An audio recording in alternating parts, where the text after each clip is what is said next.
It's probably going to Pawn. You know, this is a Pawn champion. He's been such a great Jace for so long. But there is that possibility that they could flex it to bottom. Question, if that is a flex, how do Edward Gaming round out their composition, and how on earth do Fnatic reply? So look at what EDG has right now. If you are going to run a Jace in the bottom lane, you need backup. Because obviously for him to all in lane, he's going to go melee form, he's going to jump in on the cannon. So a Twisted Fate is open for them in the mid lane. That pick, combined with backup Gragas and Thresh to set up ganks, that could be scary towards the bottom lane. Solo lane Jarvan, or a solo lane Rek'Sai. Do you think? Huni will take it in top lane. And he's done it before. Yeah, we've seen this Jarvan before, and Reignover has never played Jarvan in competitive play. That would be a new one for him at least, but I'm expecting this one to go top into the Fiora matchup. EDG should know that could happen and probably will happen, but instead we get the safe Victor as well for Feb. Now, if memory serves, when Huni did play that Jarvan top, it was against Elements, and the game was challenging, let's say. He had a terrible start. That's exactly it. Nothing. And then, after like 20 minutes, his team was winning, he got like 5 kills, and it was like, oh, Jarvan seemed to work pretty well for Huni. But we didn't get to see that early game from him where he was super dominant. I hope it's going to be Twisted Fate for EDG. I think it fits in perfectly with what they're building here. There's the flex. It's going to be Jace AD carry.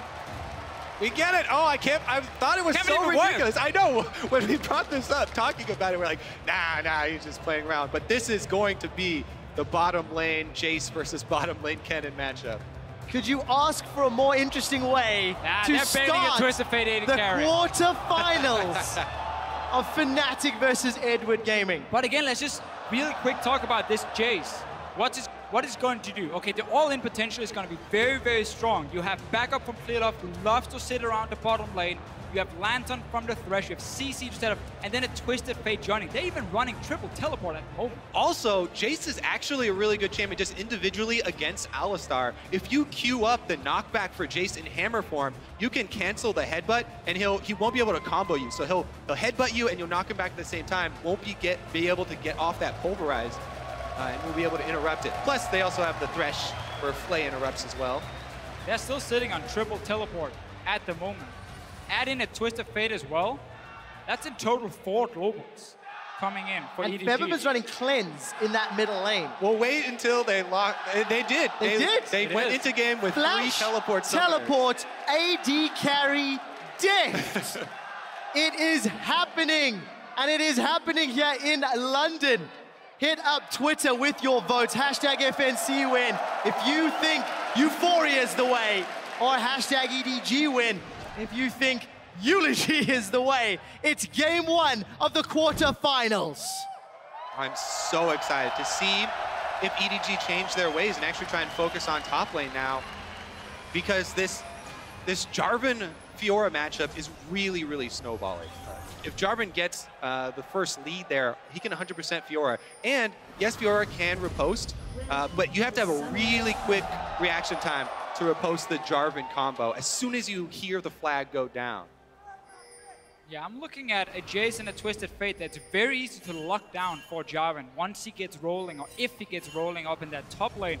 And there's a lot of CC on the side of Fnatic, Alistar, Kennen, even Victor with his own stun. So there's a lot of ways for EDG in the very squishy lineup here to get locked down, but so many teleports, long-range poke from a Twisted Fate and Jace as well, if they start grouping, having that 1-4 setup with core split pushing on this other side. All right, so, while everybody's been on the teleport hype train for all of Worlds, let's talk about what you lose when you don't take a combat summoner for your lane. Obviously, you're going to be weaker in the lane 1 versus 1. Really, that's supported by all of your teammates having the ability to teleport in if your opponents go aggressive. However, if Fnatic can go aggressive in multiple lanes at the same time and gain the advantage, then force them out of lane and have them teleport back, you can defeat them while they're on cooldowns. But if I wanted to run teleport on my AD carry or on my support, I would do it against Fnatic.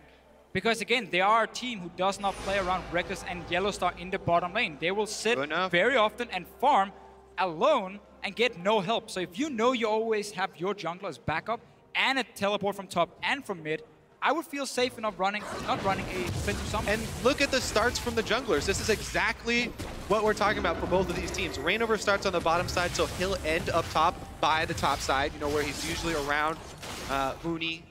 And Clearlove is starting on the top side. Well, he'll end up on the bottom side of the map to try and help Deft. And Fnatic is pulling for him, so he doesn't have to use an early potion. He gets the camp down faster and rushes towards the red buff, so he will be slightly ahead of Clearlove once he reaches that top side. But again, it puts Fnatic's bottom lane behind because they don't get a camp.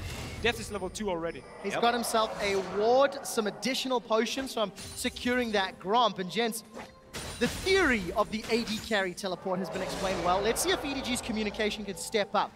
Because with Amazing J, they did not look to be on the same page. But we have heard Analyst Desk discussing the leadership that Koro can bring. But he's also not on a tank. So he may also want some assistance and some support on that Fiora. Well, he's had about 4 or 5 weeks now to practice the new meta picks up in the top lane. And while his performance in the playoffs last time we saw him wasn't great, he got benched. Amazing J stepped in for regionals and did really well. Koro is back and he's here for quarterfinals. Clearly the team believes in him. Yeah, here we go mid though. Reignover, level 3, going for the Rek'Sai gank. Looks like he may be able to get, oh, he misses even the Prey Seeker, so he gets 0 damage out of it. Wasted very little time though. Did show he moved Passes right towards through. the top side of the map. So right now it's very easy for EDG. You can see Koro already gone back to his own tower because his team is communicating. Careful, Rek'Sai going on top side. Don't risk the combo from a Jarvan. That is so easy to set up a gank into the next knock-up from Reignover. Yeah, and he's actually using his teleport back to lane here for Koro. So that is 2 of them down. All three of them down. actually been expended. So I talked about working around those cooldowns for the teleports. All of these laners are much weaker in lane. Really, the difference is going to have to come from the extra Doran's Blade that Koro bought Versus the with blue that buff. purchase. That Feathervin has now been donated. First one of the game. So already Feathervin had shoved Korn in. Korn's picked up that additional Dorans. Feathervin's going to have to do a little bit more work with that blue to maintain control against Korn. It's such a funny setup Fnatic run. The bottom lane doesn't get a camp alone. They give it over to the jungler or to Huni normally. And Reignover rarely takes away his own blue buff early on because he gives it to Feathervin. He can use it more in that mid lane. So they're trying to really split the resources quite a lot. And because they're playing a utility AD carry, they don't care about Reckless falling 5-10 CS behind. They're paying it forward. Bottom lane gave a leash to jungle, then jungle gave the early blue buff Then to they mid. gank for Huni. They're such great friends. Here, look at this invade from Clearlove, though. It does get down some early wards. Now, as a jungler, whenever you go to your Raptor camp this early in the game and you see it not spawned, if Reignover goes over there and sees the Raptors have been cleared, you have to assume there's a ward in that brush. Because you've obviously been counter-jungled there, this is literally the most common ward that junglers will place early in the game. Right now, just because he just switched over to his sweeper, he doesn't have it ready to activate, but he's got to know that he just went through wards. Instantly pinged the location, Oh, Kobe. he'd get himself into trouble. Well aware. Gold card is already primed. Reignover gets tagged, but he channeled the tunnel already and gets away relatively unscathed. Yeah, Pawn jumped the gun there a little bit. They had him right where they wanted. Full vision on him, but pulls the trigger early. Well, Mountain showed us yesterday just how slippery a Rek'Sai can be. Reignover sticking around for this invade, and there's seems to be a little bit of movement from the mid lane. The Death Ray catches Pawn. Reignover's not going to get the knock-up, and the gold card did connect. Reignover's still got flash, is going to need to channel. Teleport's coming in onto the tunnel from behind. Huni throws down the Damascus standing, and the Dragon Strike, and it's first blood to Feathervin, but Reignover eats the wild cards, trades 1 for 1. Yeah, a little greedy there for Reignover. Goes back in, gets hit with the auto and the wild cards, I believe, to go down for an extra kill. Fnatic would have had that clean first blood if not for that. Not very often, though, we see Fnatic put so much attention towards the mid lane. Early on, Feathervin farms under control mages. Normally doesn't do a whole lot, but they really want to shut down this Twisted Fate. Early on, it meant Reignover showed himself twice, and EDG knew what was going on, but didn't respect the fact they didn't have a teleport from top, and Huni did. Yeah, actually chalked that up to sort of a fumble by EDG because they were the team with more information. They got played there. 3 teleports down, and they let Fnatic create a play while they were down in teleports. Reckless just got chunked real hard down bottom, and Huni, he's been challenged Koro in his first game at the World Championship flashes forward aggressively. Destiny gets channeled by Pawn, and Huni is caught by the red cards. Gate is revealing his vision. Koro lunges forward. Red card, yellow card, blue card. Pawn's looking for the trigger. Pulls it on the gold, but Huni's managed to get away. EDG afraid of chasing in. They had no vision in this jungle. Didn't know if suddenly Raynova would show up, if Febiven was nearby. And in the end, Huni escapes. First ulti used from the Twisted Fate of EDG, and it was not resulting in a kill. And that is huge. What an outplay there from Huni. Waiting for Pawn to trigger the ultimate there and actually commit to one direction. Pawn actually committing a little bit too early there. But Pawn does have the early cooldown reduction boots, so that will reduce the cooldown for his next Twisted Fate ultimate. Yeah, we're probably going to see the standard build for him, where he goes for Home Guards very early on, and you're not afraid of then just use your entire mana pool and pushing out a wave, recalling, proc the Home Guards, get mana back, and then go gank the lane. Obviously, Fnatic needs to constantly communicate. Whenever he's moving away from the lane, he has TP, and ulti will be up in a few minutes as well. Because Victor can clear a wave so easily, though, he's one of the best at punishing that roam. Pawn went for the early play, and Forbidden's already up. A large amount of CS there in the middle lane. Pawn's playing for the impact, though. Home Guards again picked up. Reckless, we just caught a glimpse. A little lucky that his opposite number's gone for that Manabune build, so his Cutlass will be slightly more effective than the stacking tier. Gonna buy that AD carry a little bit of time to be more relevant. There's some good things about the AD carry Kennen is on Cutlass and Blade of the Ruined King. He's very strong 1v1. And he can handle himself, he can sit and push out waves. Obviously not great wave clear, but the build we're going to see from Def is going to be that tier into Brutalize, into Last Whisper, and so on. Huni again getting jumped on by Coral. Trading relatively even. Huni's Golden Age just blocked some of that damage. Koro's going to get some additional sustain. Yeah, you can see how defensively Koro has to play. He has to run away as soon as his riposte is on cooldown there. Rainover does go through a ward, so he'll continue to play defensively. Right now, what you want to do is stay just close enough to keep Rainover around and waste his time. Clearlove actually gonna find him here. And he's got level 6. Koro's challenged Huni. It's top v top and jungle v jungle. Huni's been procced. Koro's regen. Huni's gonna run away. Destiny's being channeled. The dunk comes down and Koro takes a tower shot. Pawn gets a kill on Rainover. 2-for-0 EDG. EDG is constantly reading where Rainover is going, and Clearlove had early level 6. Another teleport for the team, and they can just simply collapse onto Fnatic. Huni right now, every time he gets a one-on-one against Koro, he's losing it, and he just died 1v1. With 3 teleports and Twisted Fate ultimate, it's ridiculously hard for Fnatic to keep track of all the globals here, so they have to be very careful and very sure of their vision when they go for plays like this. Plus, right there, Huni committing to the 2v2, actually trying to keep Koro from converging on Rainover and save Rainover there, cost him big. Koro with the almost instant 4 proc of the Vitals, really well done there by Koro.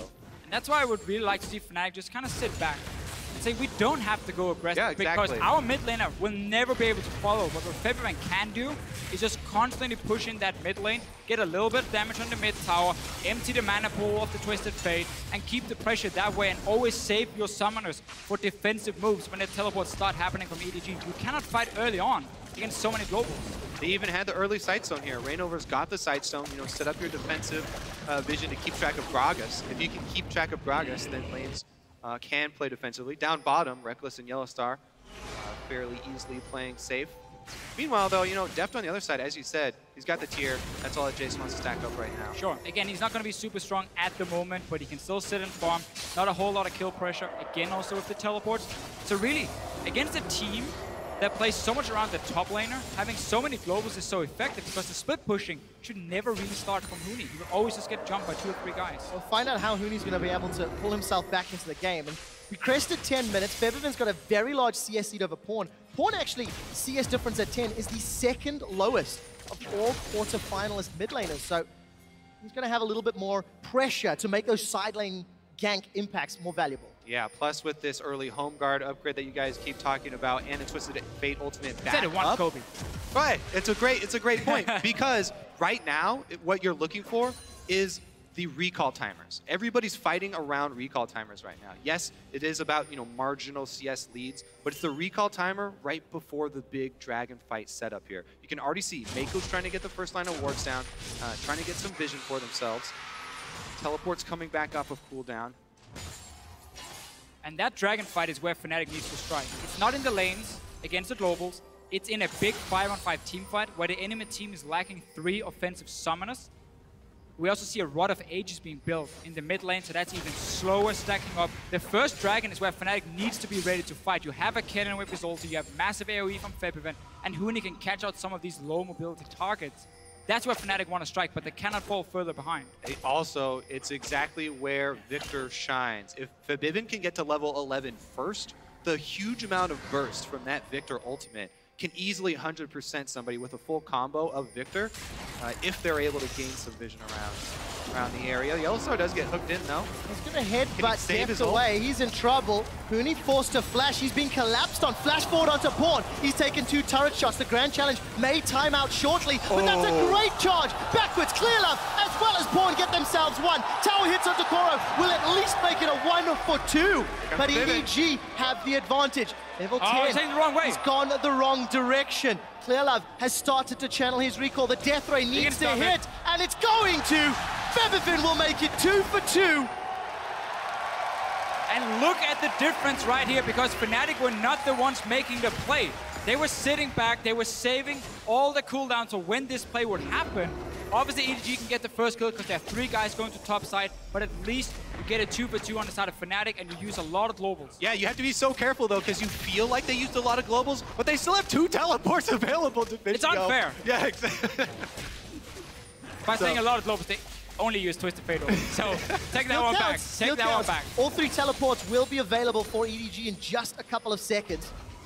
And that first dragon fight is still looming. As far as Fnatic are concerned, they've got first blood in every single one of the games they've played at the World Championships thus far. They've got the first tower in every single one of the games they've played thus far. First tower's yet to fall in this matchup. But in 2/3 of their games, they've got that dragon. Fnatic's early game decision-making has been pretty good. Here's this replay once more. Yeah, and the highlight of this whole play is going to be Clearlove's ultimate on Gragas. So see here, Reignover does make a good play, you know, knocking up Pawn inside the turret, but Clearlove right here, the target right back out. They're able to get their kill. Gold card there from Pawn. Koro does go a little bit too deep.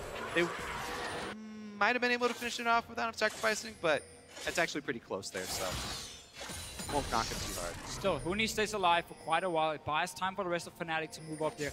We have to talk about the fact, though, that Febiven, again, is not running teleport. Yeah. If he had it, this play would be so much more risky for EDG to pull off, because he could instantly join in, he could turn it around. But he's building more again towards these team fights. He wants that cleanse.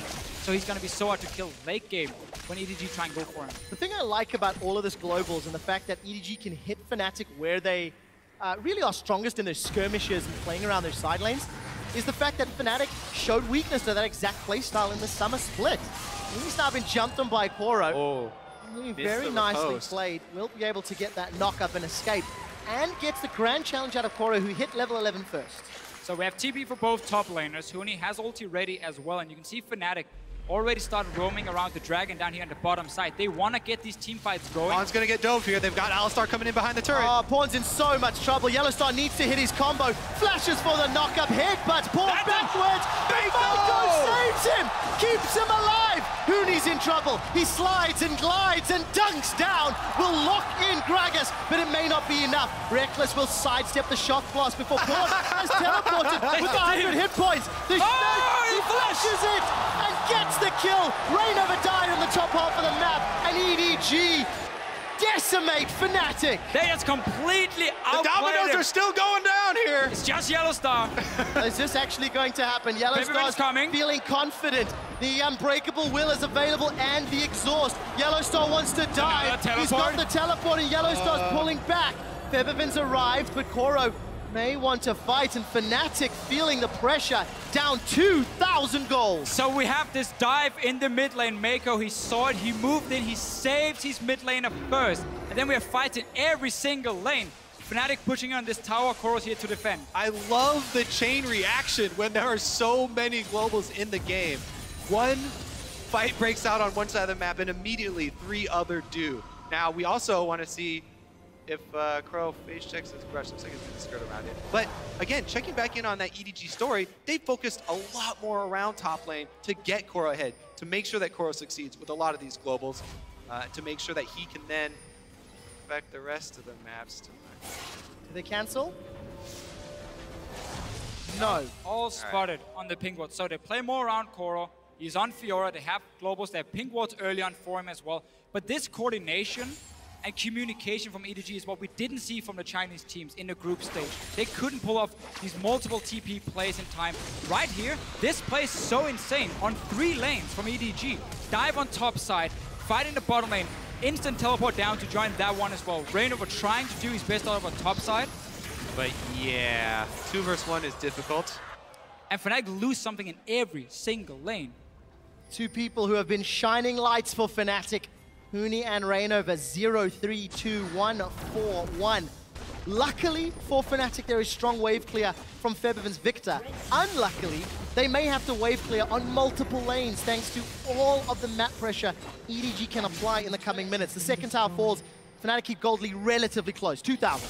Oh, well, we have another face check here. Let's wait for this fight to be over. Huni's going to chase down. He's going to find the Vital. Huni's going to slide himself to safety. But Koro's winning the duel time and time again. Again, Clearlove top once again. They just want to make sure that Koro keeps Huni down. Another tower dive incoming. There's no flash for Clearlove, but he connects the body slam. Huni's caught for a little while, flashes the cask and gets knocked backwards. Will Koro and Clearlove get away? Reignover is going to go for the knocker. He's not going to find it. Koro puts the challenge onto Reignover, and Yellow Star's still far away. Huni's got the Cataclysm. He needs to find the target. Yellow Star's lumped up Koro, and Maiko with the Lantern of Life. The Thresh, so underrated in these global comps. We talked about it being so important for Origin when they were running the double TP. Maiko has saved the mid game here for EDG. Remember, all of these plays that EDG made across the map, up in top lane and down in bottom lane, were because the mid lane dive that Fnatic were trying to pull off failed. When that tower dive failed with 4 people from Fnatic committed, EDG just got to spread across the map and punish Fnatic so heavily. If it wasn't for that, it would have been a trade. You know, just top lane Huni dying, for mid lane Pond dying, and Fnatic would have got that mid lane turret. The only good thing for Fnatic at the moment is the fact they can keep pushing down these towers with all these guys leaving the lanes to teleport around. But EDG is doing exactly the same and getting the kill. So they're ahead in goal, 19 minutes in, and they've really been pulling off some very coordinated plays we didn't expect to see from EDG.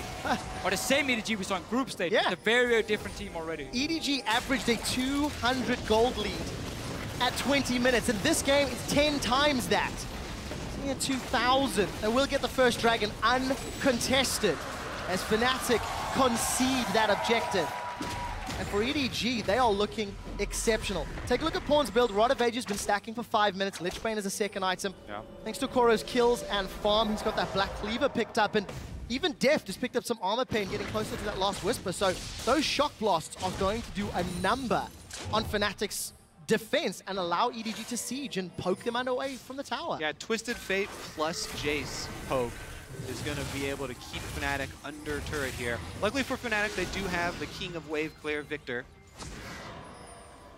And I don't think EDG necessarily is looking too much to groove up and poke with their comp here, because well, they've got 3 teleports. That's the thing. Have to agree exactly, with you on that. Because Fnatic also running with the hard engage off the Jarvan, and Huni, while he didn't have a good early game because he's been camped so much up in that top side, he can still engage the fight and lock in one of these targets, burst them down with Febiven for Fnatic. So if EDG wants to play it safe in some way, they keep running 1-3-1.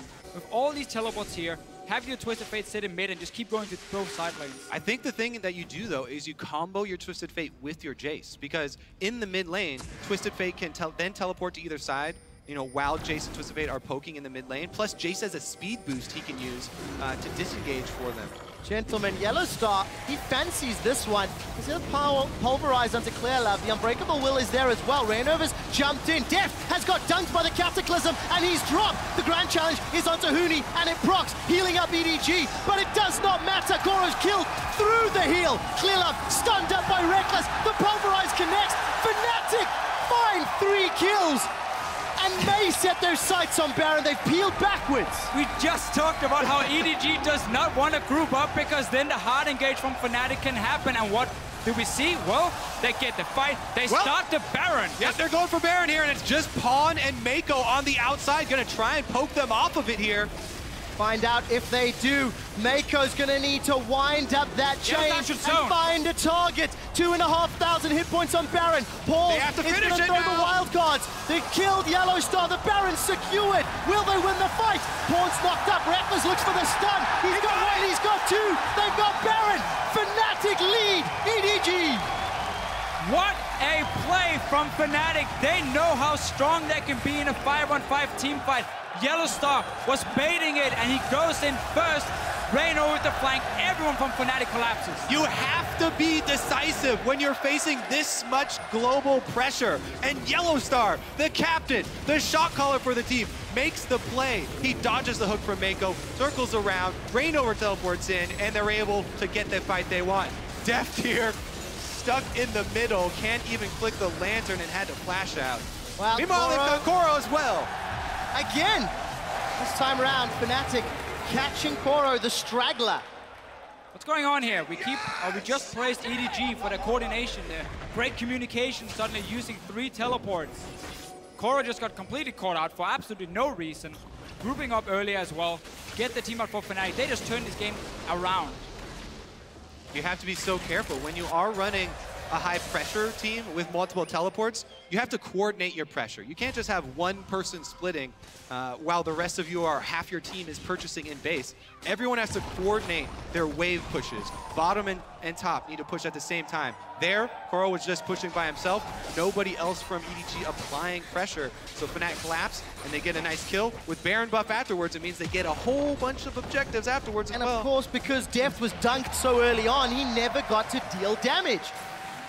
Febiven's early advantage gives him some help. So congratulations to Fnatic. They knocked down the inner turret in the bottom lane, knocked down the inner turret in the middle lane. They may lose their top lane. Pawn has got a large minion wave to play with, has got a Lich Bane as well. So it's a 2-for-1 trade, and Fnatic are peeling backwards. Their recalls were interrupted.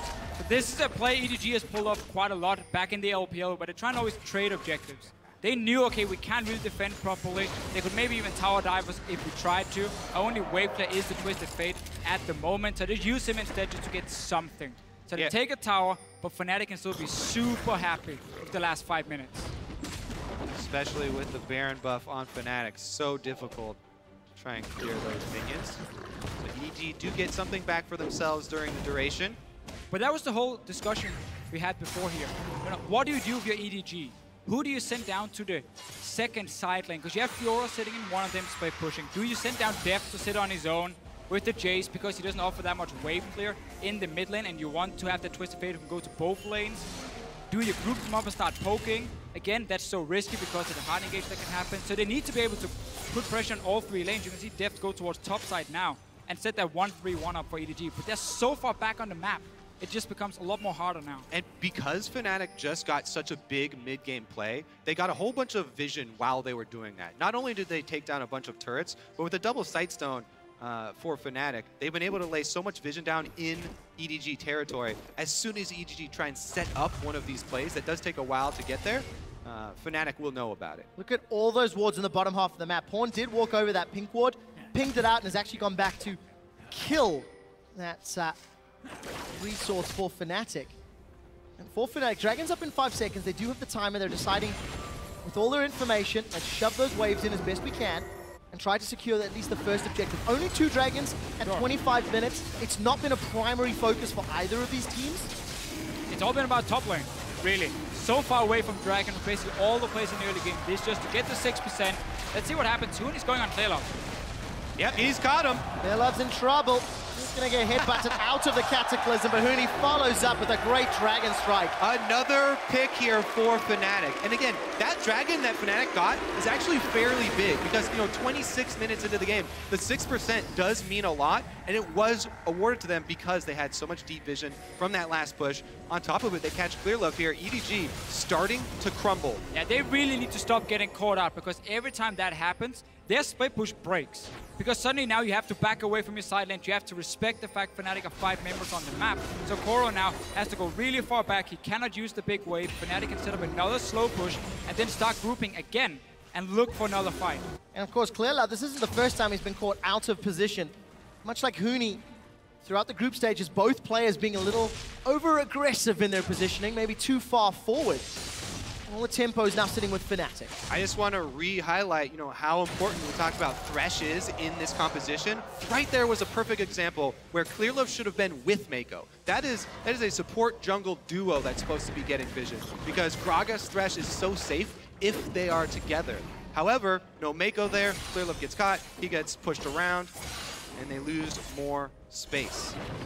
Items continue to stack up. Koro's had the Ravenous Hydra versus the Titanic Hydra of Huni. Muramana has been completed for Deft. And the 3-item spike for Reckless has come in. So everybody's scaling. Pawn's got himself that Hourglass as well. So a couple of tricky plays can be initiated with the Destiny. Fnatic playing it safe, pushing those waves out slowly but surely. Top will be going towards EDG in the next few moments. And that will give a couple of tools for Fnatic. A minute till Baron. Fnatic love Baron. It's their thing. I feel like EDG do as well. Both teams often play so much around like these 25 minutes, get one fight, get a pick, and then take that Baron instantly and use it to close the game out. But for EDG in these team fights, if we get the 5-on-5, who do they want to kill? Obviously, we're looking at Reckless, we're looking at Febivit. There's a cleanse on one of them, so that's very smart. That was a sacrifice by not having teleport early on.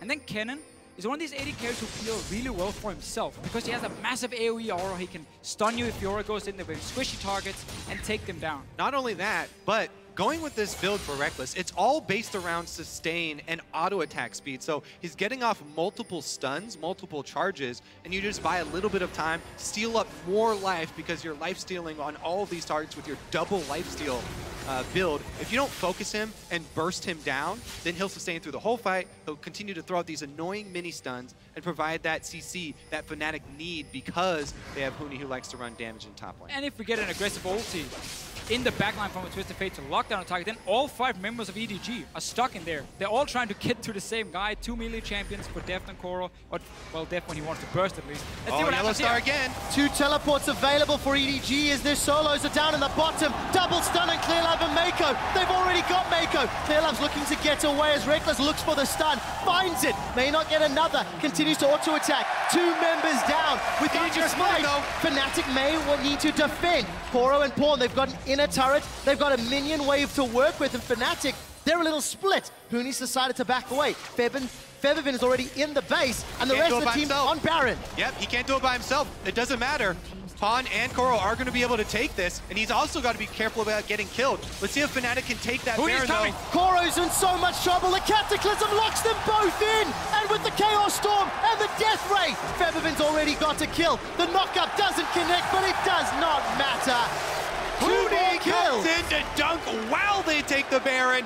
Now Fnatic can press in. They should get an inhibitor off of this. And much like the first time we saw Huni play Jarvan, he got shut down in the early game, but once we get past the laning phase, he's able to create picks with the rest of his team. But this really is Fnatic knowing how strong they are around Baron. The way they set it up, they force EDG to come face check, flank around them, get the engage once again, and they manage to constantly force team fights on EDG.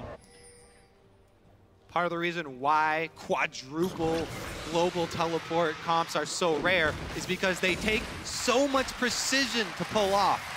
Quite a lofty task. So I will admit, after watching this Jace pick from Deft, I was super hyped at first because you talked about how he played it in solo we were on queue. it, but hasn't really shown He's really up done why. absolutely nothing. Meanwhile, the Kennen, huge for Reckless. Even laning phase, completely even. Deft always used his teleport back to lane. He had no pressure on the map, really. Huni's gonna catch him. Well, a little bit of trouble here for Pawn. Lock up, not gonna happen. Pawn makes it out with 200 hit points, but Fnatic with the Baron-empowered minions, they're knocking on the middle and bottom lanes. There's a teleport to the inhibitor. Pawn is going to secure this one. He may even be able to get out alive.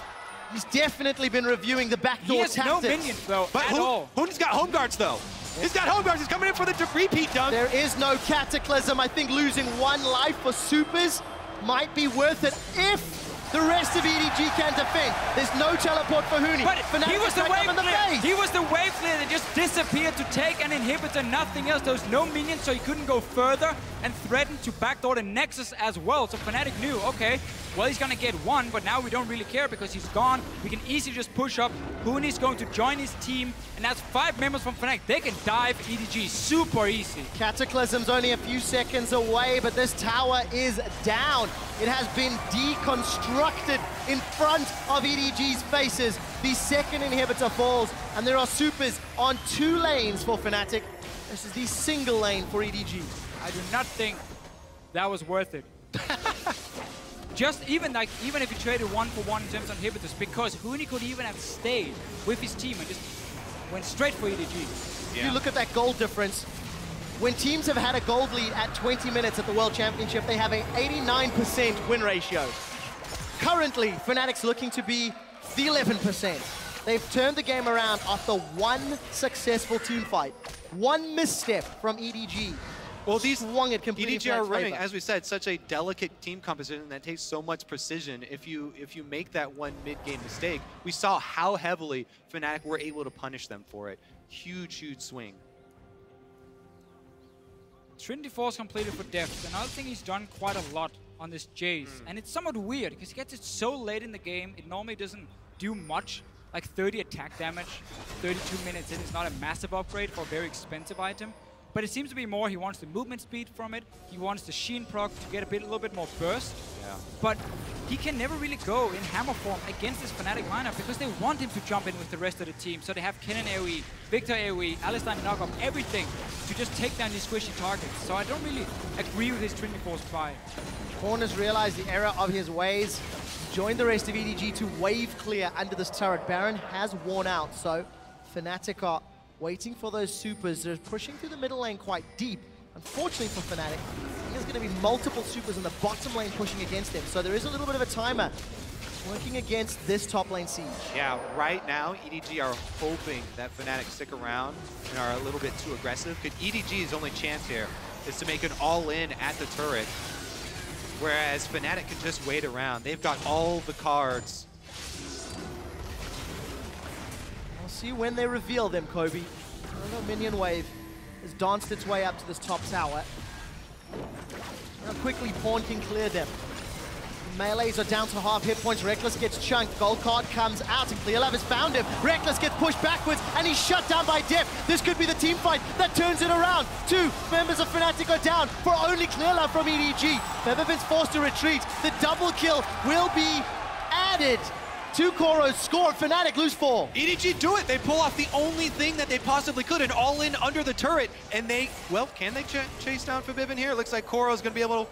Look at all the minions on the bottom side here. There's double teleport for EDG if they want to take that wave and start pushing in towards them. They want the kill first and then try and go maybe and finish the game. Well, Featherfin needs to buy time. There's 20 seconds before his teammates are alive. And if EDG are unlucky, they will be able to take him down, but the supers may not be able to be enough. Slicing Maelstrom still available. Yeah, so 5 seconds left on Rekkles. I think they're okay. Right here for Fnatic, they got a little bit too greedy for that tower. Rekkles walked up very close, 550 range, took a massive hit in the face from Deft, and then the flash forward. There's no cleanse for him, no QSS, nothing to save him. That was EDG needed. They invested everything to kill him. They just dropped all the cards. Everybody up on the turret is exactly as you said, and then Pawn, right after seeing the poke land, Pawn goes in for the flash gold card on Rekkles. That's a signal. Clearlove flashes in, and they're able to take him out immediately. So key that Clearlove flashes forward. Otherwise, Yellowstar might have been able to just headbutt him away and avoid Rekkles being shot back into the team, but he flashes forward there. He guarantees it's going to happen. They win the fight. Exactly. They knew this was their only hope. Then all in at that turret. They've got 2 inhibitors down, super minions coming, and they came up clutch, made a big play. Fnatic still definitely in the driver's seat, still definitely with a huge lead here, but EDG clawing back. And as we come out of that replay, Rekkles has completed the Quicksilver Sash. He learned. How different that fight could have been. This time around, Rekkles gets dunked and deals no damage that fight, thanks to the great work of Pawn, Koro, and Clearlove. Fnatic, their 10k gold lead has shrunk to 4k, and inhibitors will be respawning very soon for EDG, so this will reset the map pressure. Yeah, Baron's up in 20 seconds though, so Fnatic are going to try and grab the scuttle and work on vision around this area. they have teleport ready for Huni, so he can stay on the bottom side and always control that wave with the super minions coming in case someone for EDG pushes it back. And as long as you bait around Baron, it's so easy to go push out top and mid lanes at the same time for Fnatic. So this will nullify the globals a little bit from EDG and make it easier for Fnatic to get a 5-on-5 team fight. You even saw Huni with Home Guard sitting and waiting in base. And just saying, oh, yeah, it's going back to again. Fountain So right now. Oh. He knows they're going to be wards behind EDG, and he wants to guarantee that engage. This is the most intense moment for the shot callers. This is where you make or break the game. There's no room for mechanical misplays. Every second means Pawn gets closer and closer to that bottom inhibitor as well. And Fnatic can't make up their minds. Reignover goes back and he's left the tunnel. They're going to commit. Death Sentence finds Yellow Star, and the Baron's being bursted so quickly. Pawn has started to channel his TP, but it may be too late. 2,500 hit points on Baron. Will it get secured by Fnatic? And it does. The knockup finds 2. The dunk finds 4. And the Maelstrom melts Edward Gaming, sending a massive message that Fnatic want to win the first game in this series. Koro and Def are running for their lives, and they will get run down. Def will drop the hammer, but it will not matter. Reckless gets the kill, 9, 2, and 4, and Fnatic should knock down the Nexus. EDG unable to use their split push because of the Baron, and you saw Yellowstar sit ready to headbutt Clearlove away, so he couldn't get close. He had to just try and throw in his ulti. Wasn't enough, and Fnatic are looking to take the first game. Fnatic have got Baron-empowered minions knocking down the Nexus. Koro will follow shortly, and as Edward Gaming are aced, Fnatic take the advantage and are one step closer to a semi-final spot. Great decisive mid-game there from Fnatic. Yellowstar and Co making a huge turnaround. And that is so key for Fnatic because they were on blue side in this game here. Every single team in playoffs, they picked the blue side. So it's supposed to be the stronger one. They get the first win on it. They had some target bans coming in this time. Yep. Obviously, we had EDG banning the Mordekais and Gangplank against Fnatic. They can change that for the next game. Maybe look towards Reignover even more and say, Lee's and Rek'Sai, we're gonna remove both of them from your pool.